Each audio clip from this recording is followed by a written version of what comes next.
I-Orlando Pirates igqwemeke ingozi engeqiwa Ntwala ngaphambi komdlalo wokugcina we-Betway Premiership ka-2024 lapho izobhekana khona neMagese FC. Amabhakabhaka azobhekana neMagese e-Old Peter Mokaba Stadium ngeSonto mhla ka-29 kuDisemba 2024. Ihlose ukuvala unyaka ngenothi eliphezulu. iPirates yakulo mdlalo ngokuzethemba ngemuva kokunqoba kabuhlungu iMarumo Gallants ngo-8-1 e-Orlando Stadium ngoKhisimusi.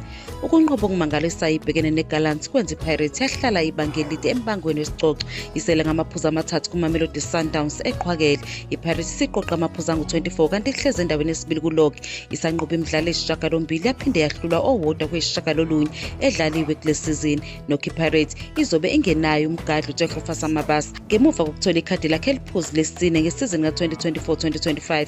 uMabasa ushaye igoli ngesikhathi iPirates ihlula iGallants, washaya i-hat-trick esombeni sesibili nokwaholela ekubeni kumdlalo ovelele. uDion van Rooyen, uBoitumelo Redopane noTalende Mbatha nabo bebebhekwe ngabovu kuPirates. Njengoba uMabasa engekho, umqeqeshi we-Orlando Pirates uJose Rivera unokukhetha u-Evidence Makgopa noRedopane. uMakgopa ubelokhu ehlanganyela noMabasa emsebenzini wokushaya amagoli kusukela kuqala isizini. uMabasa usehlohla amagoli ayisikhombisa emidlalweni engu-21 kuyona yonke imiqhudelwano, kanti uMakgopa useshaya amagoli ayisikhombisa emidlalweni engu-17. Khona manjalo abadlali ababili beMamelodi Sundowns uKhuliso Mudau noRowan Williams bazophinde bamiswe, kuthi iStellenbosch FC ilahlekelwe nguSihle Nduli.